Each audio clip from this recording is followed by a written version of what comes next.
rápido. Y vamos a empezar la clase.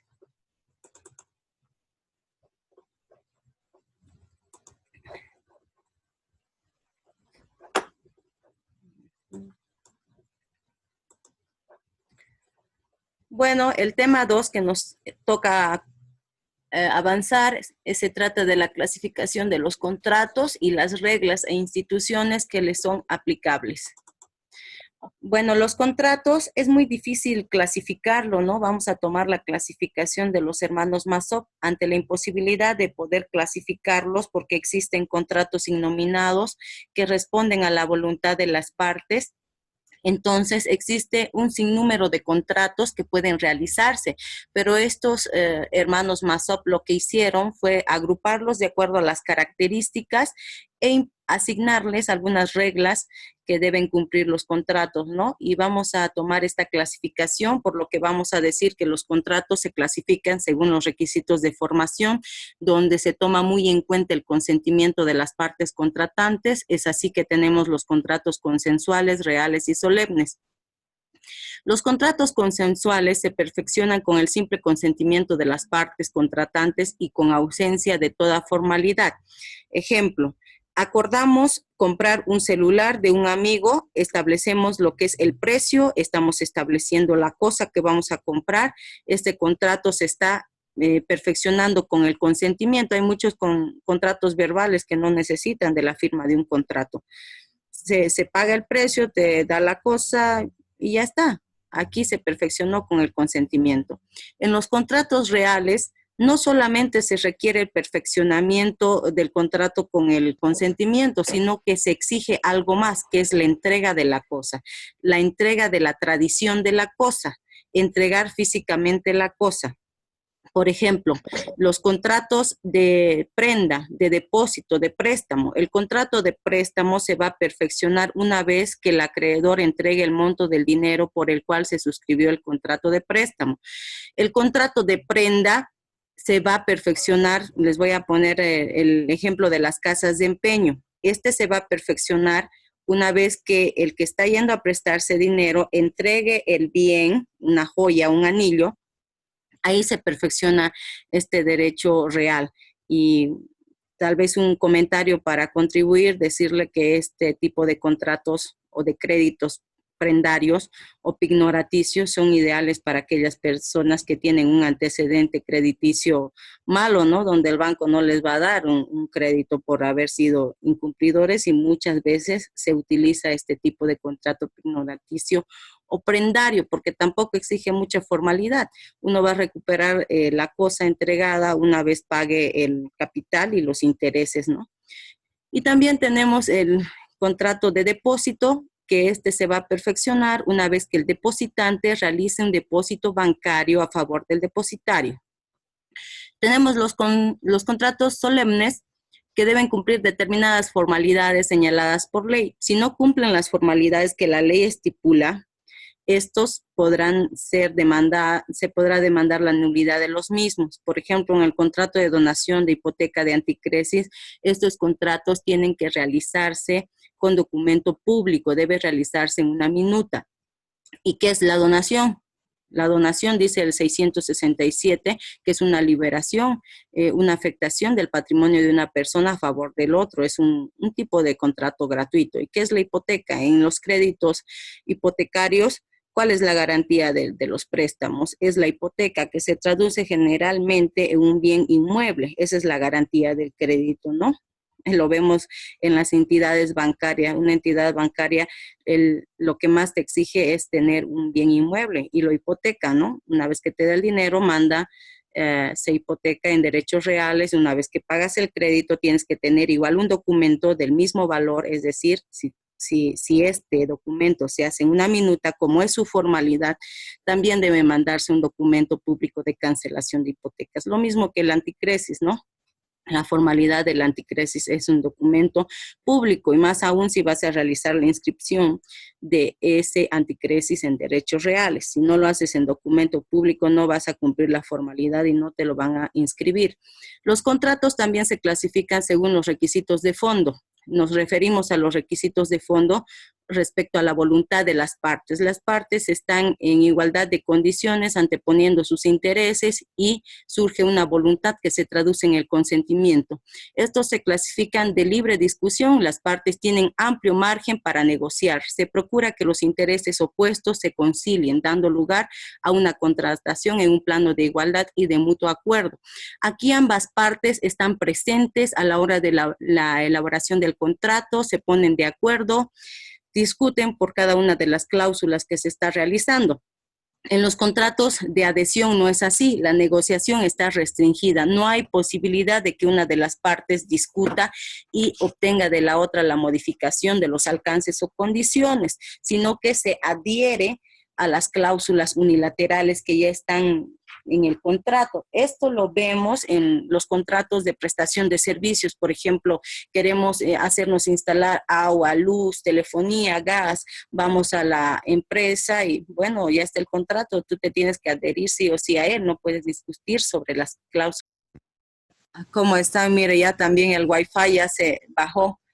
Bueno, vamos a seguir con la clase, por favor. ¿Me están escuchando, verdad? Alguien que me pueda... Sí, doctora. Sí, doctor. Sí, doctora, todo bien ahora. Perfecto, continuamos entonces y una vez más mil disculpas. Esto ya no es atribuible a mi persona. El Wi-Fi se bajó y lastimosamente hubo un corte. Seguimos, por favor. En los contratos individuales, las partes que contratan de forma individual, sea directamente o a través de sus representantes legales. ¿Qué se refiere a esto? Que las obligaciones resultantes de la suscripción de un contrato van a afectar a las partes contratantes. No puede ser que un contrato de préstamo de dinero yo no pueda pagar y le diga al acreedor, ¿sabe qué? Vaya a cobrarle a mi hermano, él es millonario, tiene un trabajo fijo, tiene una empresa. No, nadie puede incluir a un tercero dentro de un contrato cuando éste no se ha obligado a la suscripción del mismo, no ha firmado el contrato. A eso se refiere los contratos individuales que afectan a las personas que van a suscribir un contrato directamente o a través de su representante legal. Quiere decir que una persona que tiene un poder podrá firmar por él en representación del mandante, ¿no? En los contratos colectivos interviene una sola voluntad para la realización del mismo. La otra parte contratante solo interviene con su asentimiento. No hay consenso, que significa un hecho esencialmente bilateral. Tenemos los ejemplos de los contratos del representante de sindicatos que realiza con una empresa. En los sindicatos hay un representante. Entonces, el contrato que realiza este representante del sindicato con el empleador referente a vacaciones, a pago de salarios, a indumentaria laboral, etcétera, va a afectar a los demás integrantes del sindicato y también a los futuros empleados que se afilien al sindicato. A eso se refiere con los contratos colectivos, ¿no?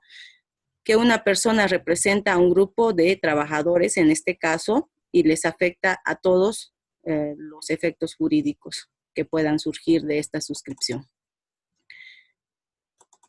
Sigamos. Los contratos también se clasifican de acuerdo al contenido, es decir, a los derechos y obligaciones que generan estos contratos, y esto se clasifica según la reciprocidad de las obligaciones.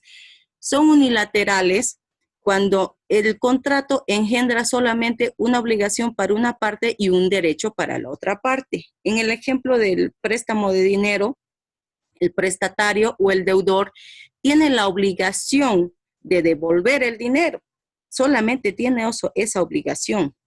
Y la otra parte, que es el acreedor, tiene el derecho de exigir el pago de ese dinero si el prestatario o deudor incumple el pago del monto de dinero que se le ha prestado.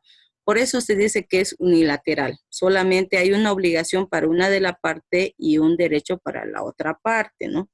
En los contratos bilaterales o sinalagmáticos, las obligaciones y los derechos son recíprocos. Tenemos el contrato de compra-venta. El vendedor tendrá el derecho de exigir el pago por el precio del inmueble o del vehículo que está vendiendo, y tendrá la obligación de entregar los documentos, de suscribir la minuta de compra-venta, de hacer la entrega de la tradición de la cosa, que es la entrega física, y el comprador tendrá la obligación de pagar el precio estipulado por la venta y tendrá el derecho de exigir la entrega de la documentación, la firma de la minuta de compraventa y la entrega de la tradición de la cosa. En los contratos sinalagmáticos imperfectos, estos nacen siendo unilaterales y posteriormente se convierten en bilaterales. Podemos poner el ejemplo del depósito gratuito, que no te cobran nada, ¿no? Por si acaso les voy a poner el ejemplo de las tarjetas de crédito en el banco. Cuando uno va a hacer un depósito bancario, tiene su cuenta de ahorro, no te exigen nada, uno paga, aporta mensualmente, pero cuando uno va a hacer el uso, por ejemplo, de la tarjeta para cajero, te dan esa opción de que tú puedas pagar 8 bolivianos mensuales para que exista un seguro por la tarjeta si hay pérdidas, ¿no es cierto? O si te roban la tarjeta y puede haber una sustracción de dinero. En este caso, cuando ya se acepta de un depósito gratuito a un depósito ya oneroso pagado, existe la obligación del banco a poder responderte justamente porque hemos pagado por ese seguro. También les puedo poner el ejemplo del comodato. El comodato es dar en uso y disfrute de forma gratuita de un bien mueble o inmueble. Por ejemplo, se suscribe mucho, no sé si ustedes escuchan comúnmente, los cuidadores. Cuando una persona dice, mire, yo le voy a dejar mi casita a este cuidador, ustedes que tienen que hacer un contrato de comodato por un año.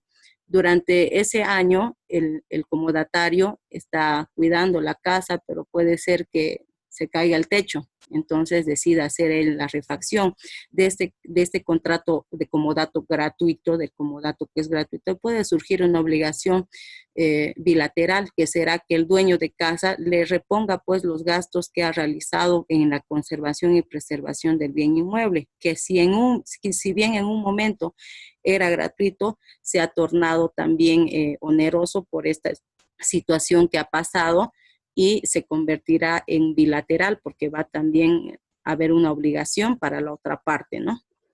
En los contratos plurilaterales son aquellos formados por la declaración simultánea de voluntad de más de dos partes, cuyos efectos son para todas estas. Tenemos el ejemplo de la cesión de crédito. ¿A qué se refiere este tipo de contrato? Cuando el acreedor cuando el acreedor ante el cumplimiento del deudor decide entregar esa responsabilidad, esa deuda a otro deudor, a eso se refiere. Anteriormente les puse el tema de la subrogación de deuda, donde el acreedor acepta la obligación de una tercera persona en asumir la deuda. No es que libere al deudor principal, sino que está cediendo esa obligación de pagar el crédito a un tercero, porque, bueno, si alguien quiere pagarte, tú aceptas finalmente, ¿no? A eso se refiere con el ejemplo de la cesión de crédito, porque ya no están ingresando solamente el deudor, el acreedor principal, sino una tercera persona que quiere hacerse cargo del crédito, ¿no? También les puedo poner el ejemplo en el caso de las bancas comunales. Muchas personas se reúnen y deciden sacar un crédito. Esto lo vemos en las entidades bancarias pequeñas, como Crecer, como Fubode, que da créditos comunales, incluso se ponen un nombre, ¿no? Las maravillosas, digamos, Grupo Maravillosas. Entonces se les da un monto económico y a ellas se reparten de formas iguales, pero el incumplimiento de una de ellas va a afectar a todas. Es por eso que muchas veces vemos también que esta gente, al hacerse cargo de las cuotas, decide ir a quitarle los bienes que tiene la parte que no cumple, ¿no? La parte incumplidora. A esto se refiere con los contratos plurilaterales. Van a afectar a todas las partes que intervienen. Bueno, los contratos según el fin perseguido, se clasifican en gratuitos y onerosos. En los gratuitos, mueve un fin desinteresado, no busca un lucro económico, una ventaja económica. Tenemos los ejemplos del anticipo de legítima, tenemos el ejemplo de la donación. ¿Qué es el anticipo de legítima? Es cuando los padres deciden anticipar la herencia de los hijos, ¿no? Pero lo ideal, ahora que estamos hablando de los contratos, cuando ustedes en su vida profesional realicen un contrato de anticipo de legítima, tiene que ser con reserva de propiedad, ¿no? Es decir, que los hijos van a poder gozar, disfrutar, pero no van a poder dar en alquiler, no van a poder dar en anticrético, no van a poder vender. Eso es lo que tienen que hacer al momento de suscribir este anticipo de legítima con reserva de propiedad hasta la muerte de los padres, ¿no? Y también por eso estos deben cumplir ciertos requisitos. En el ejemplo que les estoy poniendo, este contrato de anticipo de legítima tiene que ser realizado en documento público, dirigido al notario de fe pública, la minuta, que la conocemos también. En los contratos onerosos, el contrato es a título oneroso. Cada parte recibe una cosa de la otra. Hay una ventaja económica, hacen negocio. Se dividen también en contratos onerosos conmutativos. Las partes conocen de antemano las ventajas y sacrificios que les ha de deparar el acto que realizan. En el contrato de compra-venta, ambas partes saben de sus derechos, de sus obligaciones. Sin embargo, en los contratos onerosos aleatorios, tienen por objeto también un beneficio económico, la búsqueda de la riqueza, pero no se aprecian en el momento de la formación del contrato. Están sujetos a un acontecimiento futuro e incierto. Tal es el caso de los juegos de azar. Uno se compra un billete de lotería, no se sabe si se va a ganar el premio o no. También tenemos los contratos de renta vitalicia. ¿En qué consisten estos contratos de renta vitalicia? Una persona decide enajenar su bien mueble o inmueble a cambio de un pago mensual o anual por el precio, ¿no? Esto generalmente hacen las aseguradoras, donde mientras viva la persona que ha enajenado su bien mueble o inmueble, esta va a recibir una renta mensual o anual por el bien inmueble enajenado. A esto se refieren los contratos de renta vitalicia, que son un ejemplo de contrato oneroso, aleatorio, porque no se sabe hasta cuándo va a vivir el beneficiario. Está sujeto a un acontecimiento futuro e incierto. También tenemos la clasificación de los contratos por la duración de sus efectos, de ejecución instantánea y de tracto sucesivo. Los de ejecución instantánea son los contratos cuyos efectos se cumplen en el mismo momento en que se celebra.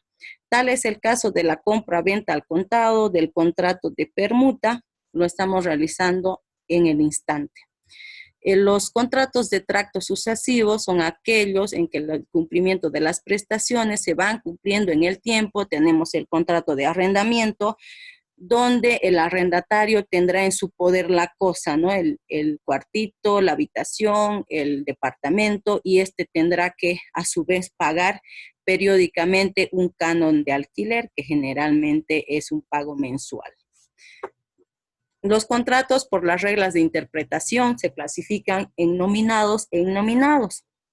Los contratos nominados son aquellos contratos que los encontramos en el Código Civil, están ahí en nuestro código. Tenemos los contratos de compra-venta, de arrendamiento, de comodato, de permuta, de fianza, de obra. Ahí están nominados en nuestro Código Civil, regulados por el ordenamiento positivo del país. Pero los contratos innominados son aquellos que surgen de la voluntad de las partes contratantes, no se encuentran en el ordenamiento jurídico. Surgen de la voluntad de las partes contratantes. El requisito para estos contratos innominados, ejemplo, un contrato innominado es contrato de prestación de servicios por arreglos de software, digamos, ¿no? Esto lo tenemos hoy en día, se hacen contratos cuando uno lleva su computadora a hacer una limpieza, a hacer una reparación, estamos haciendo un contrato de servicios de reparación de software, que no lo vamos a encontrar en el Código Civil como tal. Sin embargo, lo vamos a poder realizar siempre y cuando cumplamos con los requisitos de formación del 452 del Código Civil y los requisitos respecto a la voluntad de las partes, que estos contratos tienen que ser necesariamente lícitos, que lo encontramos en el artículo 454 del Código Civil. Sigamos. ¿Cuáles son las reglas e instituciones que se van a aplicar a los contratos bilaterales? Estas reglas se van a aplicar a estos contratos. ¿Por qué? Porque existe una interdependencia y reciprocidad de las obligaciones que generan estos contratos bilaterales. Y estos son la excepción non ad impleti contratus, la resolución por incumplimiento culpable, la resolución por imposibilidad en el cumplimiento y la resolución por excesiva onerosidad. ¿Qué es la excepción non ad impleti contratus? Esta excepción permite a una de las partes contratantes rechazar la pretensión de la otra de exigir el cumplimiento de la obligación. Cumple tú primero para que yo cumpla después. Se refiere a la excepción de incumplimiento contractual. Nadie puede exigir que la otra parte cumpla con su obligación si no la está cumpliendo. En el contrato de compra-venta con reserva de propiedad, el comprador va a adquirir la propiedad una vez que termine de pagar las cuotas mensuales del terreno, del bien inmueble que está comprando, del vehículo. Si no cumple con estas cuotas, no podrá exigir al vendedor que le firme la minuta definitiva antes de terminar con los pagos. A eso se refiere con cumple tú primero para que yo cumpla después. También tenemos la resolución por incumplimiento culpable. Esto es atribuible a una de las partes. Una de las partes no quiere cumplir.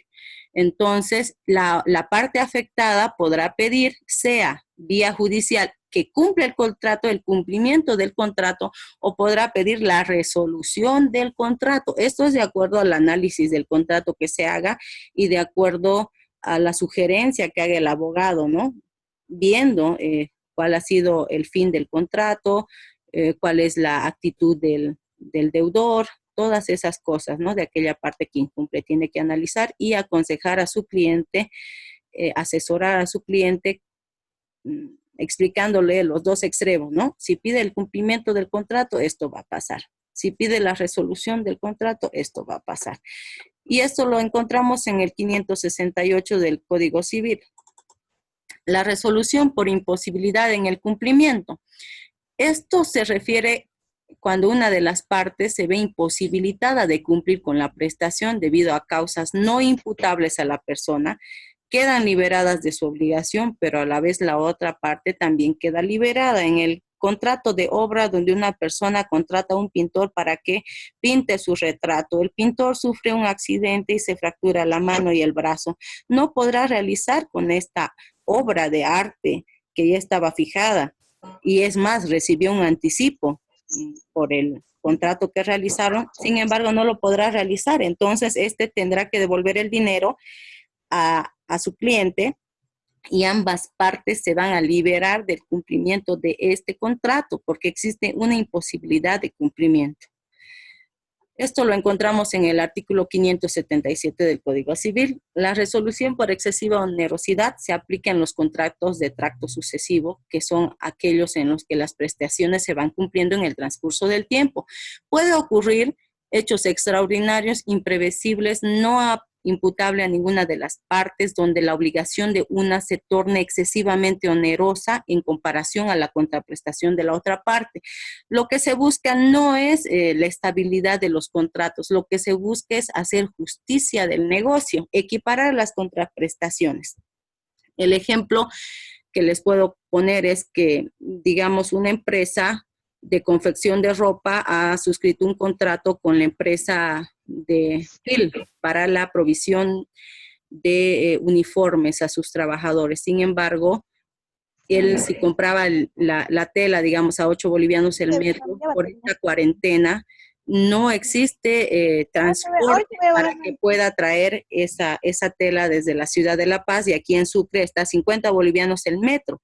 Se está tornando onerosa para el confeccionista de estos uniformes, sí, porque si bien es cierto, él suscribió un contrato antes de la pandemia, pero con esta pandemia, ante la imposibilidad de adquirir la tela que antes compraba 8 bolivianos, la tiene que comprar a 50, ¿dónde está su ganancia? Va a ir en pérdida.